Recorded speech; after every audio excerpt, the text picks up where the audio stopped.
Hi guys, last video number 4 of the week for April, what's the week? April 17th, 18th, 19th, April 20th, okay? This is gonna be a real short one. Today you're gonna have a note sheet to go through. It's kind of like works you through some things, gives you some examples, then gives you a few problems to work on. Then tomorrow we'll wrap up this kind of probability. Monday we'll do geometric probability, and then we'll be done with this unit. So the one thing I wanted to point out to you, and this is a little tricky for some kids to understand. If you roll, a lot of the problems are going to have to do with rolling a pair of dice. What's singular? A die is singular and dice is plural. So you're rolling a pair of dice, and here's dice number 1 and here's dice number 2. And you want to know, if I toss these dice, how many ways, how many different outcomes that there can be. And the one thing I want you to understand, and they actually show this on the note sheet if you've looked at it already, is there are actually 36 different outcomes, because this die can land 6 ways and this one can land 6 ways. So that means, according to the fundamental counting principle, that there can be 6 times 6 or 36 different ways for those die to land. Now, what you have to understand when you're doing this is that getting a 3 and a 4 is a different outcome than getting a 4 and a 3. Okay, so that's got to be, you got to understand that in order to do these problems. And getting a 6 on this one and a 1 on this one is not the same as getting a 1 and a 6, even if they're the same color. Some of them, to make the problems easier, they say, okay, so there's a red die and a blue die that are being, just to help make you understand it even better. But it doesn't matter if they're the same color. There's going to be 36 different outcomes, because there's 2 different die being involved, or 2 different dice being involved. All right, so then let's talk about, and on the note sheet that you have to do today, it actually shows you all 36 different outcomes. You can have a 1 and a 6, a 1 and a 5, a 1 and a 4, etc. So what if we wanted to find the probability that the sum of the die is 9?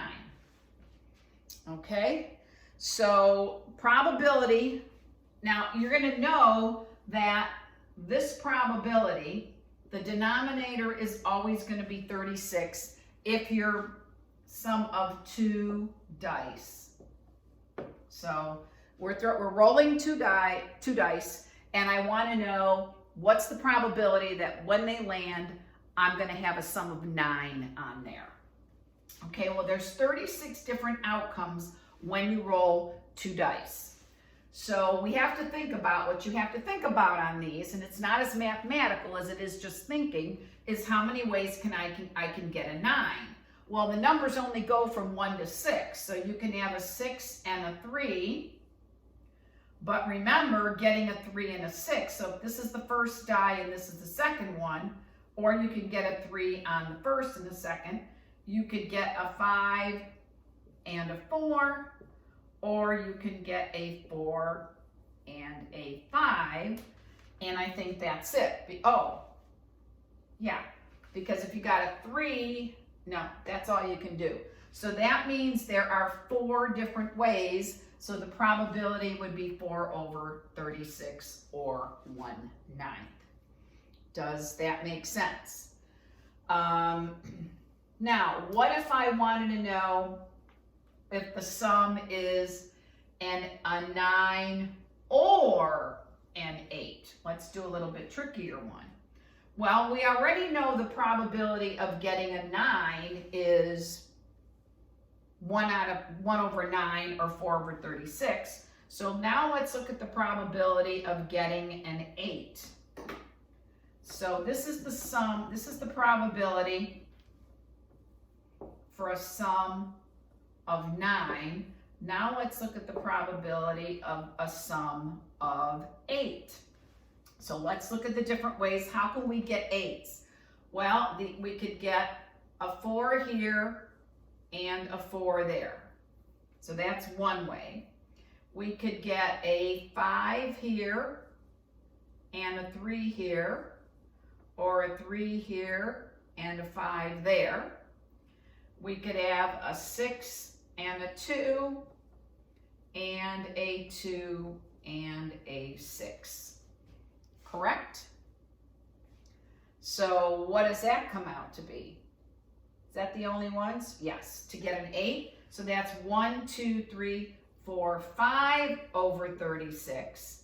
And if I want to know what the probability is of getting a 9 or an 8, or means we're going to do what? We're going to add those probabilities together. So 1/9 was 4/36. 5/9, so 5/36 is going to give me 9/36 or 1/4.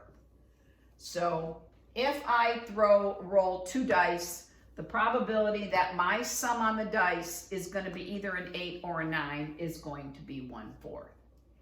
Okay, so read through the note sheet, and work through any of the problems that they give as problems. That's your homework, is to do the practice problems on that kind of explanation note sheet that they give you. Okay? All right, guys, that's it for the week. See ya.